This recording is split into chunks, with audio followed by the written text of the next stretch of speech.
Hello friends, welcome to our channel. आज हम लोग जो स्टॉक्स के बारे में बात करने वाले हैं वो सब वीकली ब्रेकआउट स्टॉक्स हैं।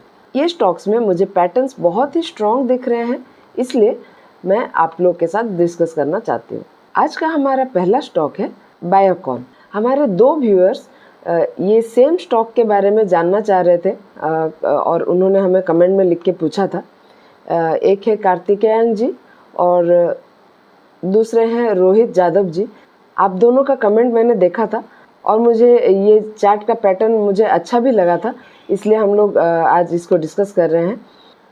मैं ये भी बता दूं कि मैं रेगुलरली कमेंट्स को देखती हूँ और कोशिश करती हूँ ऑलमोस्ट सारे कमेंट्स को रिप्लाई करने का, और मैं आपके चार्ट सजेशन को भी मैं स्टडी करती हूँ। जैसा कि मैंने अभी किया है वैसे ही अगर कोई और स्टॉक मुझे आपके सजेशंस में से अच्छा लगेगा और मेरे सेटअप में बैठेगा, मैं उसको भी कोशिश करूंगी हमारे वीडियो में इंक्लूड करने के लिए। तो व्यूअर्स से मैं रिक्वेस्ट करूंगी, आपको अगर कुछ डाउट हो या फिर कुछ स्टॉक्स में आप हमारा व्यू जानना चाहते हैं तो आप हमें कमेंट कर सकते हैं। अभी तक अगर आपने सब्सक्राइब नहीं किया है तो चैनल को प्लीज सब्सक्राइब भी कर लीजिए। आपके लाइक और सब्सक्राइब से हमारा मोटिवेशन बना रहता है। रोज वीडियो बनाने के लिए थोड़ा मेहनत लगता है तो है, लेकिन अगर आपका सपोर्ट मिलते रहता है तो हमारा मोटिवेशन भी हाई रहता है।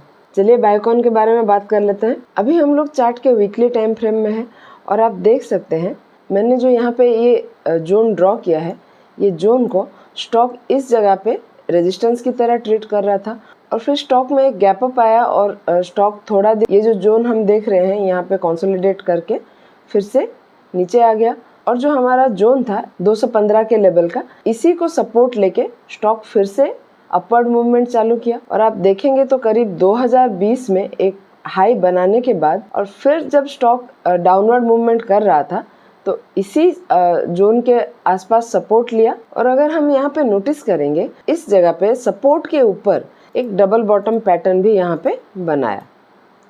अगर हम लास्ट वीक का कैंडल को देखें तो आप देख सकते हैं यहाँ पे एक बहुत ही स्ट्रॉन्ग कैंडल बना है और ये जोन में अगर हम नोटिस करेंगे तो स्टॉक ने यहाँ पे कुछ रेजिस्टेंस पॉइंट बनाया था और लास्ट वीक में स्टॉक ने ये जो 295 का एक रेजिस्टेंस था इसको ब्रेकआउट कर लिया है और ये पूरा कंसोलिडेशन जोन में आप नोटिस करेंगे वॉल्यूम एक्टिविटी बहुत बढ़ गई है। ये जो वॉल्यूम है लास्ट वीक का आप देख सकते हैं, ऐसा वॉल्यूम करीब दिसंबर 2017 के बाद अभी आया है। अगर हम RSI को भी देखें तो RSI भी 60 से ऊपर ही चल रहा है अभी। चलिए स्टॉक को एक बार हम लोग डेली टाइम फ्रेम में भी देख लेते हैं। डेली टाइम फ्रेम में अगर हम नोटिस करेंगे दिसंबर 2020 के बाद स्टॉक जो डाउनवर्ड मूवमेंट कर रहा था, उसके बाद 2022 से लेके अभी तक स्टॉक इसी जोन के अंदर कंसोलिडेट कर रहा था और स्टॉक ने 3-4 बार यहाँ पे कोशिश तो किया है ये रेजिस्टेंस को तोड़ने का, लेकिन लास्ट ट्रेडिंग सेशन में स्टॉक ने ये जो 295 का लेवल था इसको ब्रेकआउट दे दिया है। और अगर आप देखेंगे तो लास्ट ट्रेडिंग सेशन का कैंडल भी बहुत बढ़िया बना है, स्ट्रॉन्ग बना है और RSI भी जो 60 को रेजिस्टेंस लेके ही चल रहा था अभी 60 को पार कर लिया है, अराउंड 72 के आसपास चल रहा है। अभी बात कर लेते हैं हम इस स्टॉक में अपनी एंट्री कैसे प्लान करें। तो ये स्टॉक में मैं अपना एंट्री रिटेस्ट पे ही प्लान करूंगी, क्योंकि मुझे लग रहा है ये जो 258 के लेवल से स्टॉक अपमूव कर रहा है, यहाँ पे ये रनअप जो है बहुत ही फास्ट आया है। स्टॉक में 20% का रनअप है जो कि 4-5 दिनों में ही बना है, बहुत फास्ट आया है। स्टॉक में वॉल्यूम तो स्ट्रॉन्ग है लेकिन ऊपर प्रॉफिट बुकिंग भी आई है। मुझे लग रहा है यहाँ पे रिटेस्ट पे ही एंट्री करनी चाहिए। स्टॉक ये लेवल से ये 295 के लेवल तक कहीं पे अगर रिटेस्ट करता है या फिर ये जो रेड जोन मैंने ड्रॉ किया है इस जोन में कहीं भी ये रिटेस्ट करता है तो मैं स्टॉक में अपना एंट्री प्लान करूँगी।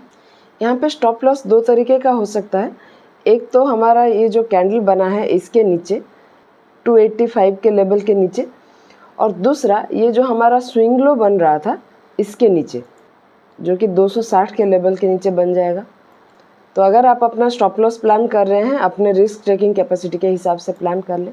यहाँ पे अगर हम लोग टारगेट की बात करें, पहला टारगेट 383 के लेवल पे, दूसरा टारगेट ये पूरा जोन हो सकता है 415 से 427 के बीच का ये जो जोन है ये हमारा दूसरा टारगेट हो सकता है, और इवेंचुअल टारगेट की बात करें अराउंड 490 के लेवल पे हमको हमारा इवेंचुअल टारगेट मिल जाएगा। ये जो स्टॉक है हम इसको डिप में बाय करेंगे और धीरे धीरे एक्यूमुलेट करते रहेंगे, क्योंकि स्टॉक अच्छा है और अच्छे डिस्काउंटेड प्राइस पर अभी मिल रहा है और टारगेट भी करीब 60-63% का यहाँ पे बन रहा है। लेकिन ये पोजिशनल टारगेट है, ये अचीव होने के लिए करीब 2 से 3 महीना लग सकता है। चलिए बात कर लेते हैं हमारे आज के दूसरे स्टॉक के बारे में। आज का हमारा दूसरा स्टॉक है किर्लोस्कर ऑयल इंजिन्स। अभी हम लोग चार्ट के वीकली टाइम फ्रेम में है और आप देख सकते हैं स्टॉक अप ट्रेंड में है। स्टॉक ये 968 के लेवल पे एक रेजिस्टेंस पॉइंट क्रिएट किया था। लास्ट वीक बहुत ही अच्छे कैंडल के साथ स्टॉक ने इस कप से ब्रेकआउट दिया है। यहाँ पे वॉल्यूम भी अच्छी है। अगर आप नोटिस करेंगे RSI भी कंटिन्यूसली 60 को सपोर्ट लेके ही ऊपर चल रहा है। अभी अराउंड 77 के आसपास चल रहा है। चलिए चार्ट को एक बार डेली टाइम फ्रेम में देख लेते हैं। यहाँ पे आप देख सकते हैं स्टॉक ये जो 968 का लेवल था इसको रेजिस्टेंस लिया है और यहाँ पे भी 3-4 बार कोशिश करने के बाद स्टॉक लास्ट ट्रेडिंग सेशन में ये जो कंसोलिडेशन जोन था इससे ब्रेकआउट दे दिया है। और अगर आप नोटिस करेंगे लास्ट ट्रेडिंग सेशन का वॉल्यूम जो है वो बहुत ही अच्छा है और RSI भी इसमें 75 के आसपास ही चल रहा है। अभी चलिए बात कर लेते हैं ये स्टॉक में एंट्री कैसे प्लान करें। आप देख सकते हैं जो लास्ट ट्रेडिंग सेशन का हमारा कैंडल बना था ये करीब 6.7% का था, तो ये बहुत ही बड़ा कैंडल है। यहाँ पे अगर ट्रेड करना होगा तो उस केस में हमारा स्टॉप लॉस बहुत बड़ा हो जाएगा। इसलिए अगर इसमें एंट्री प्लान करना हो तो स्टॉक में जैसे ही ये जो लेवल है हमारा 975 का, इसके आसपास अगर कहीं स्टॉक रिटेस्ट करता है तो उस केस में मैं स्टॉक में अपना एंट्री प्लान करूँगी। यहाँ पे टारगेट के लिए मैं जो यहाँ पे कप बना था इसके डेप्थ को कंसिडर करूँगी और इसके लोएस्ट पॉइंट से मैं ये रेजिस्टेंस तक एक प्राइस रेंज ड्रॉ करके इसको अगर ये रेजिस्टेंस पे प्लॉट करूँगी तो मुझे 25% का एक टारगेट मिल जाएगा अराउंड 12-17 के लेवल पे। और अगेन यहाँ पे मैं बोलना चाहूँगी ये जो टारगेट है ये ओवरनाइट नहीं आने वाला है, इसमें 2 से 3 महीना लग सकता है और मैं अपना ट्रेडिंग सेटअप फॉलो करूँगी। इनकेस मेरे हिसाब से स्टॉक नहीं बैठता है तो मैं इससे एग्जिट करूँगी और अगर जैसे हमारा एक्सपेक्टेशन है उस हिसाब से स्टॉक चलता है तो मैं स्टॉक को होल्ड करूँगी अपने टारगेट तक। अभी चलिए बात कर लेते हैं मैं यहाँ पे अपना स्टॉप लॉस कैसे प्लान करूँगी। यहाँ पे मेरा स्टॉप लॉस जो है मैं 940 का जो लेवल है इसके नीचे प्लान करूँगी। मैं यहाँ पे स्टॉप लॉस क्यों प्लान करूँगी वो भी मैं बता देती हूँ। तो ये जो 935 का लेवल है आप देख सकते हैं इसको स्टॉक ने पहले एक बार रेजिस्टेंस लिया था और उसके बाद स्टॉक यहाँ पे जैसे ही अपमूव किया आप देखेंगे कि लास्ट 2-3 दिन का कैंडल इस लेवल से नीचे नहीं आया है और लगभग इसी के ऊपर ही सपोर्ट लिया है, 935 के लेवल के ऊपर ही सपोर्ट लिया है। तो मुझे लग रहा है ये आगे भी स्टॉक के लिए एक सपोर्ट हो सकता है, तो मैं इस लेवल के नीचे अपना स्टॉप लॉस प्लान करूँगी। और ध्यान में रख ये जो मैं यहाँ पे टारगेट, स्टॉप लॉस और एंट्री पॉइंट सब डिस्कस कर रही हूँ ये सिर्फ मेरा पॉइंट ऑफ व्यू है जो कि मैं आप लोगों से शेयर कर रही हूँ ताकि ये डिस्कशन से आपकी चार्ट में अंडरस्टैंडिंग बढ़े, ना कि ये कोई आपके लिए रिकमेंडेशन या सजेशन है। चलिए आज के हमारे तीसरे स्टॉक की ओर बढ़ते हैं। आज का हमारा तीसरा स्टॉक है सेल।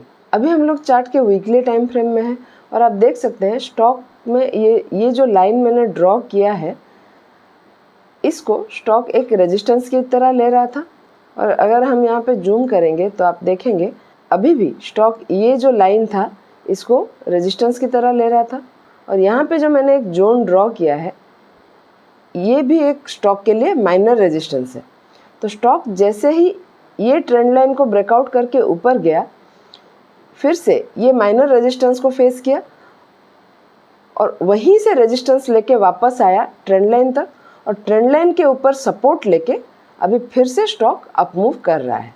और लास्ट वीक अगर आप देखेंगे तो जो हमने माइनर रेजिस्टेंस ड्रॉ किया था स्टॉक ने उससे भी ब्रेकआउट दे दिया है। और अगर हम ध्यान से देखेंगे स्टॉक में जब से ये जो अपमूव आया है यहाँ पे वॉल्यूम एक्टिविटी भी बहुत बढ़ गई है। और अगर हम RSI को देखेंगे तो RSI भी 60 से ऊपर ही चल रहा है और अगर RSI को भी देखें RSI भी 60 से ऊपर ही चल रहा है। ये भी हमारा एक वीकली ब्रेकआउट स्टॉक है। तो इसमें भी हम जो टारगेट्स की बात करेंगे वो अचीव होने के लिए 2 से 3 महीना लग सकता है। स्टॉक में अगर आप एंट्री कर रहे हैं तो थोड़ा सा पेशेंस रखें। चलिए बात कर लेते हैं स्टॉक में एंट्री कैसे करेंगे। ये स्टॉक में भी अगर मुझे एंट्री करना हो, स्टॉक जब भी ये जो माइनर रेजिस्टेंस था हमारा, इसके आसपास 150 का जो लेवल है, इसके आसपास कहीं अगर रिटेस्ट में मिलता है तो मैं स्टॉक में एंट्री प्लान करूंगी। और ये स्टॉक को भी हम धीरे धीरे एक्यूमुलेट कर सकते हैं क्योंकि स्टॉक बहुत ही अच्छे डिस्काउंटेड प्राइस में मिल रहा है और इसमें भी टारगेट बहुत अच्छा है। यहाँ पे टारगेट की अगर बात करें, जो भी हमारे रेजिस्टेंस के पॉइंट थे ये ट्रेंड लाइन के ऊपर, ये सारे हमारे लिए एक एक टारगेट बन सकते हैं। पहला टारगेट 235 के लेवल पे, दूसरा टारगेट 257 के लेवल पे, तीसरा टारगेट 267 के लेवल पे और इवेंचुअल टारगेट करीब 294 के लेवल पे हो सकता है। अगर हम इसको मेज़र करेंगे हमारे एंट्री पॉइंट से, ये करीब 93% का एक बहुत ही अच्छा टारगेट हमारे लिए बना रहा है। यहाँ पे भी स्टॉप लॉस 2 बन सकता है। एक तो हमारा लास्ट वीक के कैंडल के नीचे करीब 146 के लेवल के नीचे एक स्टॉप लॉस बन सकता है और दूसरा स्टॉप लॉस ये जो हमारा रेड कैंडल बना है उसके पिछले वीक का 140 के लेवल के नीचे एक और स्टॉप लॉस बन सकता है। एक और स्टॉक क्विकली डिस्कस कर लेंगे, वो मैंने आज के 1000 डे चैलेंज में डिस्कस किया था और स्टॉक का नाम है फर्स्ट सोर्स सॉल्यूशंस। ये स्टॉक को भी अभी हम वीकली टाइम फ्रेम में देख रहे हैं और आप देख सकते हैं ये जो मैंने रेजिस्टेंस जोन ड्रॉ किया है, इसको स्टॉक ने काफ़ी बार एज रेजिस्टेंस ट्रीट किया है और यहाँ पे एक इन्वर्टेड हेड एंड शोल्डर का पैटर्न भी बना रहा है। और मैं ये भी बता देती हूँ कि मैं ये स्टॉक को फिर से क्यों डिस्कस कर रही हूँ। उससे पहले मैं ये पैटर्न को एक बार रिमूव कर लेती हूँ। अगर आप ये लास्ट कंसोलिडेशन जोन को आप देखेंगे तो ये जोन में कहीं पे भी आपको क्लोजिंग रेजिस्टेंस के आसपास नहीं मिलेगा। सब में बहुत ही बड़ा बड़ा वीक है या फिर क्लोजिंग जो है बहुत नीचे नीचे बना है रेजिस्टेंस से। लेकिन ये जो लास्ट वीक का कैंडल है लगभग रेजिस्टेंस के पास ही बना है इसका क्लोजिंग और यहाँ पे वॉल्यूम एक्टिविटी भी अच्छी है।